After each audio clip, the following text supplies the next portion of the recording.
नमस्कार मित्रों, स्वागत है आप सभी का आपके अपने YouTube चैनल पर। मित्रों, आज आप सभी को हम बताने वाले हैं कि आप अपने मन पर काबू कैसे पाएं।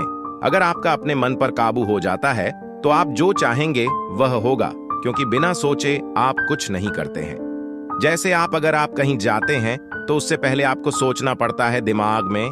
जिस प्रकार से ताजमहल बनने से पहले शाहजहां के दिमाग में बना था, फिर उसके बाद हकीकत में बना, ठीक उसी प्रकार हम अगर कुछ करते हैं तो उससे पहले उनके बारे में सोचना पड़ता है। तो अगर सोच मजबूत होगा तो जो सोचेंगे वह बिल्कुल होगा। तो आज का टॉपिक यही है कि अपने मन पर काबू कैसे करें। चलिए जानते हैं भगवान शिव से। उससे पहले कि आप वीडियो में खो जाएं, चैनल को सब्सक्राइब कीजिए और वीडियो को लाइक, शेयर और कमेंट में हर हर महादेव जरूर लिखें। चलिए वीडियो शुरू करते हैं। अपने मन पर काबू कैसे पाएं? एक बार एक व्यक्ति अपने काम से लौटकर घर आया और साथ में पनीर लाया और अपनी पत्नी को कहा कि आज मेरे लिए बढ़िया पनीर की सब्जी बनाना, क्योंकि आज मैंने बहुत काम किया है और मुझे बहुत ज्यादा भूख लगी है और मुझे कुछ बहुत अच्छा खाना है। उसकी पत्नी कमरे से बाहर आई और पनीर लिया और कहा कि बिल्कुल आप हाथ पैर धोकर तैयार हो जाइए, मैं आपके लिए बहुत ही स्वादिष्ट सा खाना बनाती हूँ। वो व्यक्ति फ्रेश हो गया और टीवी देखने लगा और इंतजार करने लगा सब्जी के बनने का, ताकि वो उसे खा सके। किचन से बहुत अच्छी खुशबू आ रही थी। वो व्यक्ति बस सोच रहा था कि जल्दी से खाना बन जाए ताकि मैं अपनी भूख को मिटा सकूं। लगभग 1 घंटे के बाद खाना बनकर तैयार हो गया।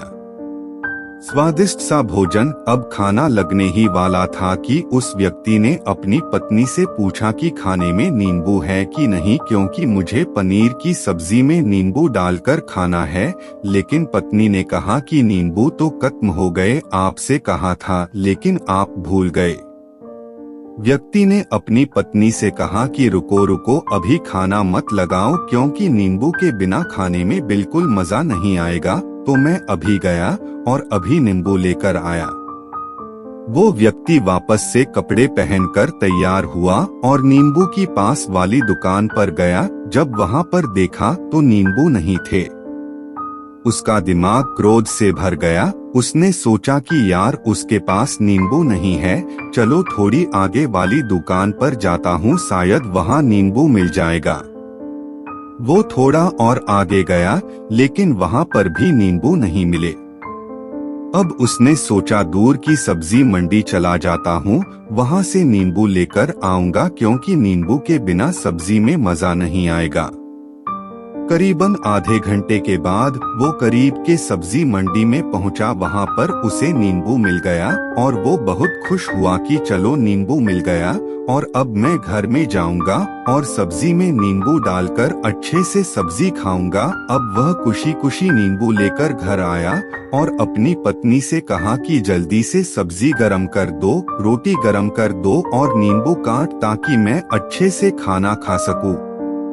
अब थाली लगाई गई, सब्जी परोसी गई और नींबू रखी गई। उसकी पत्नी सामने ही बैठी थी और वो व्यक्ति थोड़ी देर के लिए कुछ सोच में पड़ गया। उसके बाद उसने नींबू की प्लेट उठाई और दरवाजे से बाहर की ओर फेंक दी और जोर जोर से चिल्लाने लगा, मैं जीत गया, मैं जीत गया।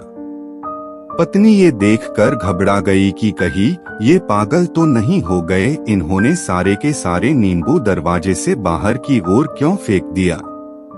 उस पत्नी ने उस व्यक्ति पर चिल्लाया और कहा कि आप पागल हो गए हैं, अभी तो इतनी देर तक नींबू के बारे में पूछ रहे थे और अभी जब नींबू घर पर ले आए और खाने बैठ गए तो आपने इन नींबुओं को दरवाजे से बाहर फेंक दिया और अब चिल्ला रहे हो कि मैं जीत गया, मैं जीत गया। पत्नी पूछी, आप किस चीज में जीत गए, हुआ क्या? अब व्यक्ति खुशी खुशी बैठ गया और अपनी पत्नी से कहा, आप भी बैठो, इत्मीनान रखो, बताता हूँ कि क्या हुआ। आज सुबह से ही मेरी जीत मुझे अपने बस में करने की कोशिश कर रही थी। जब मैंने बहुत काम कर लिया तब मुझे बहुत तेज भूख लगी। जब मैं घर पर आया तो तुमने बहुत ही स्वादिष्ट सब्जी बनाई। उसकी खुशबू मेरी नाक में गई। फिर मेरी जीभ ने कहा कि इसे अब नींबू चाहिए। मैं पास वाली दुकान पर गया, लेकिन वहाँ नींबू नहीं मिले। थोड़ी और दूर गया, वहाँ पर भी नहीं मिले। तो मुझे उसने और दूर लेकर गई। मैं उसके वश में आ गया और जैसी ही वह कहती रही वैसा मैं करता गया। अब मैं वैसा ही करता गया जैसा वो मुझसे करवाती गई, लेकिन अंत में मैंने विजय प्राप्त कर ली। मैंने उसे उठाकर बाहर फेंक दिया और कह दिया कि तुम्हारा मुझ पर कंट्रोल नहीं है, बल्कि मेरा तुम पर कंट्रोल है और मैं जीत गया। क्या आपको समझ में आया कि कैसे अपने इच्छाओं पर विजय प्राप्त करें? कई बार लोगों को शराब पीने की आदत लग जाती है और उस चक्कर में वो भटकते रहते हैं। यदि एक जगह नहीं मिलती तो दूसरी जगह जाए हैं, दूसरी जगह नहीं मिलती तो तीसरी जगह जाते हैं। और अक्सर युवाओं के साथ ऐसा जरूर होता है कि वो शराब पीने के लिए बैठते हैं, सारी शराब खत्म हो जाती है। उसके बाद एक ना एक व्यक्ति जरूर कहता है कि यार और चाहिए के चक्कर में शराब ढूंढने के लिए निकलते हैं। देर रात हो जाती है, वो भटकते रहते हैं। एक जगह नहीं मिलती तो दूसरी जगह जाते हैं, दूसरी जगह नहीं मिलती तो तीसरी जगह जाते हैं और अपने समय, पैसे और अपने आप को बर्बाद करते रहते हैं।